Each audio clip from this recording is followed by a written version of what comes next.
conversations with great professionals like Dr. Sang Edward, who's in the building right now. And he's made it easier for me to understand that some things we shouldn't run away from, especially when it comes to just taking care of yourself, starting from an early age. It's a prevention measure for when you grow older. True. And sometimes when it happens to you when you're older, maybe you have a hip issue or knee issue, you should definitely not be afraid of taking counsel from the professionals. So thank you so much for that counsel. I'll begin. Yeah, actually, that's a great place to start. Why are people so hesitant to especially go under the knife when they're older? And how do we make sure that's not the case for like future generations, for current and future generations? I think there's a misconception that that when you're old, then surgery is dangerous for you. It's to some extent it's true, because when you're old, you're fragile. Your kidneys are not as active. Your system is going down. But you see, the thing is, we also have technology that has since improved, so we can take care of these patients regardless. As in, we've done knee replacements on 99-year-olds who are now centenarians and they're walking. We've done hip replacement on 80-year-olds who are now up and about, back to their farms, doing their small thing. So the thing is, it's age is just but a number, but in quotes, because we won't just take your mother or your grandmother to theater not doing the necessary. No, we'll do our bit.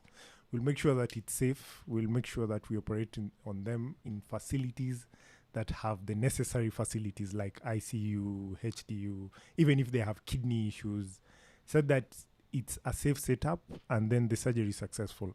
Because the most important thing about these old guys is to keep them moving. If they were moving before and they stop moving, then the unfortunate thing is that you will lose them very fast.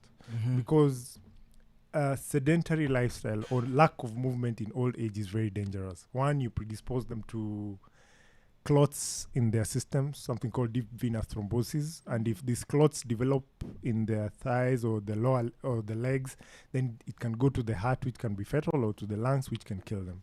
Then the other thing is infections. They can get chest infections if they're not moving, if they're sleeping all the time. Then that could also lead to their death. Then the other thing is that they can even get bed sores. If they stay in bed for too long, then they get to burn their skin. So the most important thing about these old people is keep them moving. Let them be able to go out, do their own thing, up and about, and then they will live longer. Yeah. Proper. As a parting shot, what would you say are like small lifestyle changes that we can all make, maybe perhaps with younger people and then with the elderly, that can perhaps improve their long-term, orthopedic health? I think there's an adage that says that life is motion. So if somebody takes away motion from you, then they've taken away your life. So the most important thing is, let's keep active, let's keep healthy, let's eat right, let's move up and about. As in, it's very difficult to find arthritis on an antelope unless it fell down and got an injury or something like that. But it's also very difficult to find an obese antelope. Yeah, very true. I mean, when you're running for your life every day, you can't really get obese. But the trick is they're always up and about, active. Yeah. Let's just keep active, and we won't have that much money because we won't be treating you all the time, but you'll have a healthy lifestyle. Yeah. How do you keep active? I do enduro sporting. I off-road motorcycling. I do hiking. Nice. Part-time. Yeah. That is actually, first of all, that is such an adrenaline-filled sport. Off-roading, for an orthopedic surgeon, I'm like, hiya, how will go? But of course, I have friends who can treat me. And of course, you're good and safe about it, I'm sure. Yes. And then hiking is also amazing if you're... Of all those things, I can't do hiking. Person. You can't do hiking? Siwezi, labda niende na Mike Ndeda. That's my bro. Ndo tuchape story tukiendanga. Because they give up easy. And I'm like, who's going to cover the rest of the mountain or the hill? We start small. Start small. Anza na Ngong Hills and then you work your way up. But Ngong Hills is not small.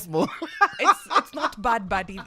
100%. J Melody and Fina with Manu. In the next hour, of course, we will be giving you a chance to win that 2,000 bob again. Thank you so much, Daktari, for the insight. Please come back again. And thank you for the amazing work you're doing. Thank you for hosting.